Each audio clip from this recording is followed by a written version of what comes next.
everyone, welcome back to my channel. Thank you so much for stopping by. Please do hit that like, subscribe button.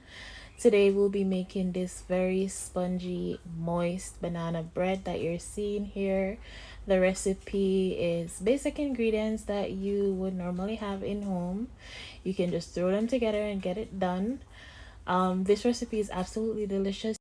I highly recommend that you guys watch this video and try out this recipe. It's something that you will not regret. So to jump right into the ingredients, I have a cup of sugar, 3 large spotted bananas, 3 eggs, some carnation evaporated milk, salt, cinnamon, baking soda, the vanilla nutmeg flavoring, palm spray, half a nutmeg, some margarine, all-purpose flour, and flaxseed. So the flaxseed I'll be using for garnishing. So let's get right into the video. So I'm gonna start peeling the bananas.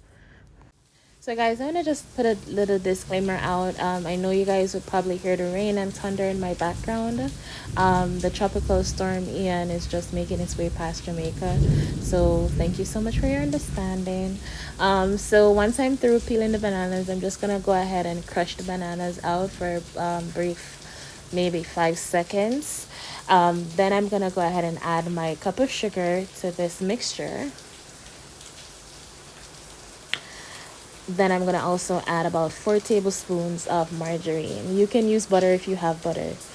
And I'm going to use a mixer for a brief 5 to 8 seconds. You don't want to over mix your batter when you're making banana bread.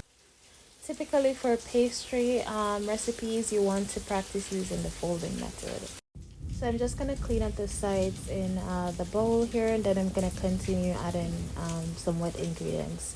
So here I'm adding the 3 of my eggs, and I'm going to switch over to a whisk. I'm also adding a teaspoon of cinnamon powder, and I sift this just to avoid any clumps being in the mixture. I sift all my powdered ingredients. So here I'm just whisking that in a little. Then I'm going to go ahead and add half a teaspoon of salt. And eventually I'll be adding a teaspoon of baking soda. But here I'm adding 2 teaspoons of the vanilla spice. So I'm gonna go ahead and grate the half a nutmeg into the mixture. I know the vanilla spice has a nutmeg. However, I personally like to double down on certain flavors, and nutmeg is literally one of my favorite spices. So I'm lightly mixing that in, and then I'm gonna go right into adding in my flour. So I'm adding in this in stages. So in total I use 2.5 cups of flour. So here I added in a cup, and I'm gonna use the folding method to fold that in. And I set up this video for your sake, so please guys, lightly fold it in. Here I'm adding in my other cup of flour, and I'm gonna lightly fold that in. Please do not pay attention to the speed of the video. It's really, I had to speed it up to reduce time on this one. Yes, so I'm folding it in, and I'm cleaning up the sides while I'm folding it in.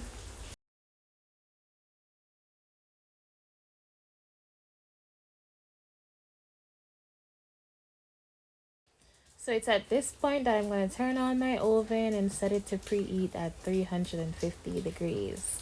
And here I'm adding in that last half cup of all-purpose flour to the mixture, and I'm just folding it in. So here's where I'm gonna add my evaporated milk. So I'm adding 3/4 of the cup of this milk, and I'm adding it in stages. So this amounts to about 6 ounces of the evaporated milk.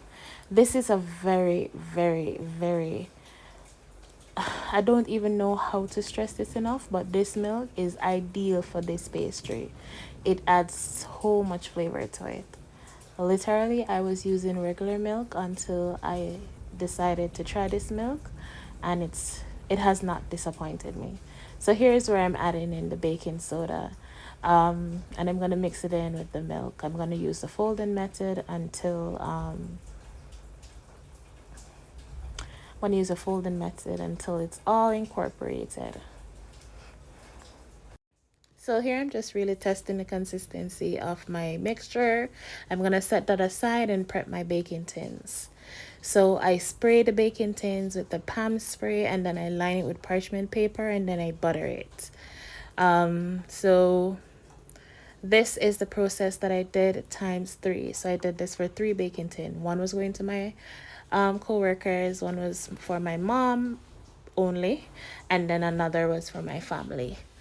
So I preheated the oven at 350, and to bake these, I'm gonna put some water at the bottom of the oven, and then I'm gonna put the 3 pans of mixture for the banana bread above it.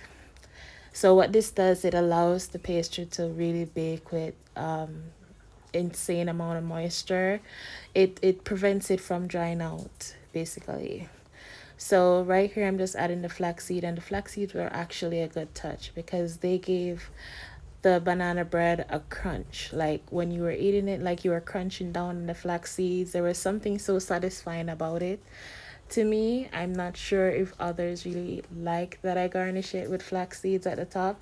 Besides, they're really healthy, but the crunch was um, my favorite part about the flax seeds. So here they are done. So I'm testing them out, and you'll see a slight amount of moisture there. So what I do, because they're done baking, I don't want them to be on full heat. So when I see it like this, I really just turn off the oven and put them back in for about 5 minutes, and then I take them out. So the oven is still hot from being on, so really it continues the baking just to clear up that little moisture that you're seeing there, because they're done. It's just that slight little moisture that I got there. I just put them in after I turn off the oven for 5 minutes, and they are all done. So here, as you can see, just the look of it alone, you can tell how moist it is. And I'm just going to give you a full view of the level of spongy this is. Look at this. Just look at this. It literally melts right in your mouth, and it's a burst of flavor. I highly recommend that you guys try this recipe, and I do hope you enjoy this video. Please show some love, give me some thumbs up, let me know what you want to see next, and thank you so much for watching.